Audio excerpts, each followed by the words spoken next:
about samosas and you've had Indian fritters called pakoras, but have you ever tried this savory Indian snack called Bhakarwadi? Nice and crispy and full of flavor. Fennel seeds, Ajwain. Oh my god, these snacks are so good. Once you've had it, you will always want to enjoy it with a cup of coffee. So let me show you how to prepare them.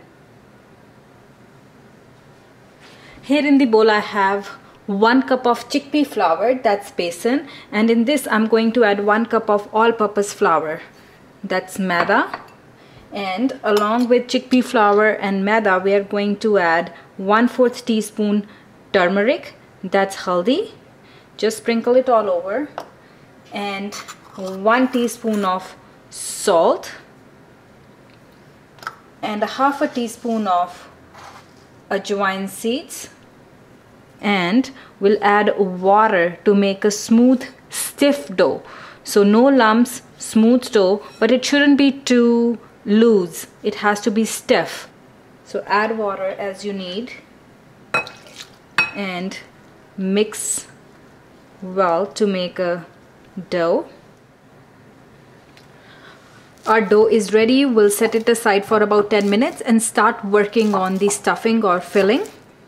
Now for stuffing, I'm going to dry roast some of my spices. I have 1 teaspoon of cumin seeds, 1 teaspoon of coriander seeds, 1 tablespoon sesame seeds, 1 tablespoon fennel seeds, that's Saunf, and 1 teaspoon poppy seeds, and 4-5 dried curry leaves. We are going to dry roast these spices along with 1/2 cup of coconut. So I have some shredded coconut here, plain, unsweetened. So we are going to dry roast these.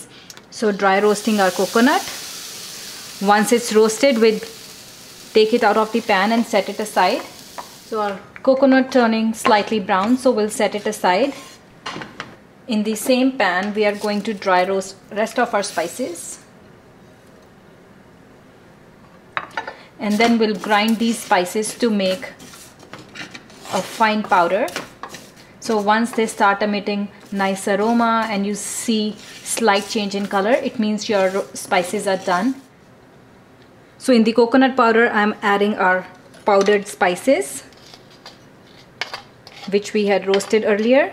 And in this, we are going to add 1 teaspoon of dried ginger powder. We call it sund in Punjabi. So dried ginger powder goes in, and 1/2 teaspoon of Garam Masala, 1/2 teaspoon of red chilli powder. You can add salt as per your taste, and I'm adding 1 teaspoon of sugar. So we're gonna mix all these spices. Now we'll start filling the stuffing in our dough. So take a round dough ball and flatten it out with the help of a rolling pin, and you can put a little bit of oil on your hand so that the dough doesn't stick, and you can add a little bit of oil on your shelf, on your countertop. I'm gonna take this. You can also dust it with some flour if you want. We're gonna roll it out, make a thin flat base. So once your base is ready, go ahead, take a little bit of lemon juice and just spread it all over. This helps the masala stick.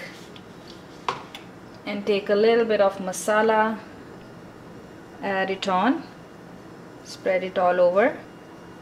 You can put as much or as little masala as you want, depending on how spicy you want your Bhakarwadi to be. So I've added it on, and I'm just gonna take this side and gonna roll it. So roll, roll, roll, roll, roll, and when you reach the end, just take a little drop of lemon and spread it this side. This helps stick the corner, and look at that. Nice and roll. And now we're gonna cut it in 1-inch pieces. So just cutting it out. So So cut small pieces like this. And we are going to deep fry these round spiral balls. Lovely. I have hot oil in my wok and I'm going to go ahead and add our Bhakarwadi pieces. Make sure the oil is hot enough. It should sizzle right away. So add all the pieces. And once it's brown and crispy, we'll take them out.